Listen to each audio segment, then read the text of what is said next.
یه روز رفتم سیمتش خانشون، گفتم خاله کنی همو چوجتون، گفتک باشی گوش که مرا بچه جون، روزی دیلکتت دم بفهمون.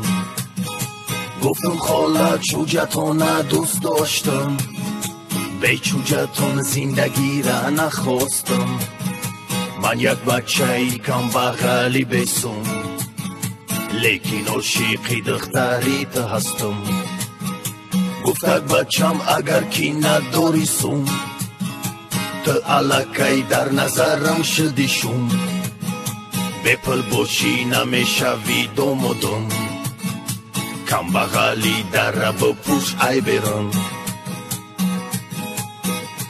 من خوابدم تگی چناری و پره، بیدار شیدم یک کرتا سرخ میگذره، گفتم کرتا سرخونه اکتا او ببره، در سویه کرتات مرا خوبره.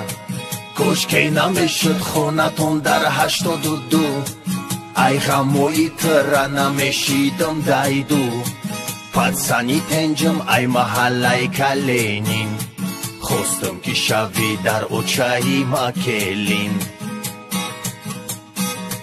در سکسیه ای ما باشه دارم حولی، کرولا داری ما باشه دارم جیگولی، تو اینتلیگنت ما بچه ای جنجالی، کشیلوکی تو پرجباکی ما خولی.